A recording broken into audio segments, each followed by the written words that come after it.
सच कहना अगर बगावत है तो समझो हम भी बागी हैं। नमस्कार, मैं कवि बाला बिहारी। बिहार के हरनौत का लड़का सोनू यादव, नाम तो आपने सुना ही होगा। अरे वही सोनू यादव जिस लड़के पर कुछ दिन पहले हम आप और पूरा बिहार गर्व कर रहा था। लेकिन सोनू यादव का असली चेहरा तब सामने आया जब सोनू थोड़ा फेमस हो गया।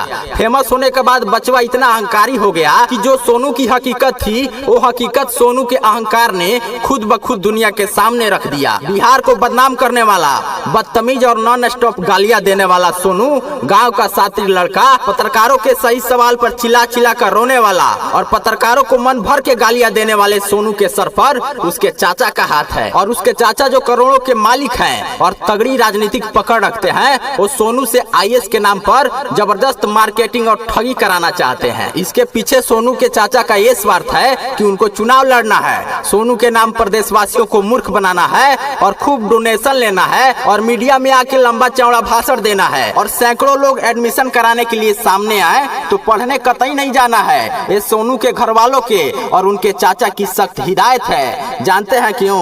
क्योंकि सोनू पढ़ने चला जाएगा ना तो मुद्दा समाप्त हो जाएगा और ठगी की दुकानदारी बंद हो जाएगी। सिमरतला और सैनिक स्कूल में ही पढ़ के लड़के आईएएस नहीं बनते हैं। आईएएस जुनून से बना जाता है। आईएएस बनने के लिए बहुत त्याग और तपस्या करना पड़ता है, दुनिया से अलग रहना पड़ता है। जबरदस्त सहन शक्ति, प्रबल आत्मविश्वास और अटूट धैर्य के साथ मेहनत करने के बाद लोग आईएएस बनते हैं। अपने ही माँ बाप को गालियां देने वाला सोनू, बड़ों से बदतमीजी करने वाला सोनू आईएएस नहीं पर किसी पार्टी का नेता जरूर बनेगा। मेरी बातें बहुत बुरी लगती होंगी, काहे कि जानते हैं कल तक सोनू को बहुत बुद्धिमान बताने वाले लोग आज उसको नादान बच्चा बता रहे हैं। चलिए मान लेते हैं नादान बच्चा है, पर इतना ज्ञान की बात करने वाले सोनू के पास इतना अकल तो जरूर होगा कि लोगों का सम्मान करना चाहिए। लेकिन ये लड़का तो अपने उम्र से भी बड़ी बड़ी गालियां दे रहा है। कल तक जिस बिहार पर और सोनू पर पूरा देश गर्व कर रहा था, आज पूरा देश बिहार को कुदृष्टि के नजर से देख रहा है। जानते हैं काहे कि जब दूध से मुंह जल जाता है ना तो लोग माठा फूंक फूंक के पीते हैं। एक बार ये बिहार की धरती आयांश के नाम पर हुए घोटाले की अपमान को झेल चुकी है और दोबारा बिहार आईएएस बनने के नाम पर हो रहे ठगी से अपमानित हुआ है। एक बच्चा जो पूरे देश को नटवर लाल की तरह टोपी पहना रहा है, अपने स्वार्थ के लिए पूरे बिहार को बदनाम करा दिया और आप उसको नादान बोलते हैं तो शर्म आती है आप जैसे बुद्धिजीवी लोगों पर। जब सोनू बिहार के मुख्यमंत्री की आंखों में आंखें डालकर बिहार के शिक्षा व्यवस्था का पोल खोला था, उस दिन हमें भी गर्व हुआ था। लेकिन उसके बाद क्या हुआ? अगर सोनू बिहार के शिक्षा व्यवस्था को तंदुरुस्त करने की मांग करता तो उसका साथ पूरा देश देता। अगर शिक्षा व्यवस्था ठीक करने की मांग नहीं भी करता, सिर्फ एडमिशन करा के कहीं पढ़ने चला जाता, तब भी बिहार बदनाम होने से बच जाता।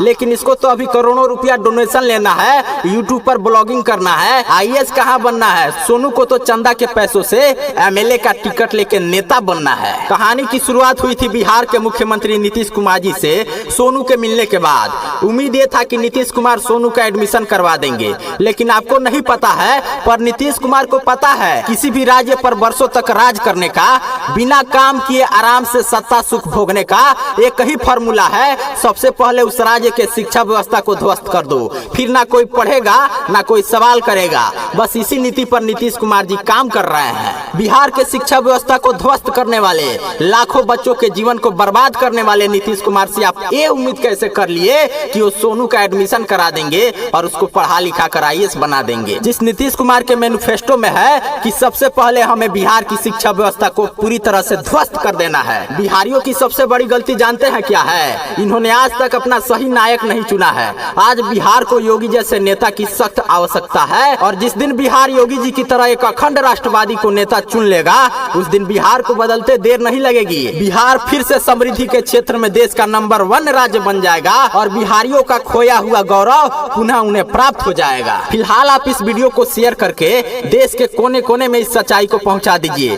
कभी बाला बिहारी की बातें हमेशा देशद्रोहियों को चुभती है, क्योंकि हम राष्ट्र के हित में बोलते हैं, सत्य और धर्म के मार्ग पर चलते हैं और हमको वही लोग सपोर्ट करेंगे, वही लोग हमको अपने चैनल पर दिखाएंगे जो देश की जनता से से प्रेम करते हैं, भारत की एकता अखंडता के लिए कार्य करते हैं और नए भारत समृद्ध भारत के सपनों को साकार करने के लिए अपने जीवन का एक एक पल व्यतीत करते हैं। क्योंकि मैं अपने दिल में देशभक्ति रखकर बोलता हूँ, गद्दारों की आवाज से घायल होकर बोलता हूँ और देश प्रेम का जुनून ऐसा है कि कवि होकर एक क्रांतिकारी की भाषा बोलता हूँ। और मैं जवान दिलों के धड़कनों का ख्वाब लिखता हूँ, जालिमों का मक्कारों का सटीक जवाब लिखता हूँ और संविधान का लिबास छोड़कर जो करते हैं विश्वासघात, उन काले अंग्रेजों के लिए इनकलाब लिखता हूँ। मित्रों, यूट्यूब पे सर्च कीजिए कवि बाला बिहारी और देश हित में हमारे सभी कविताओं को सुनिए। जय हिंद, जय भारत, जय श्री राम।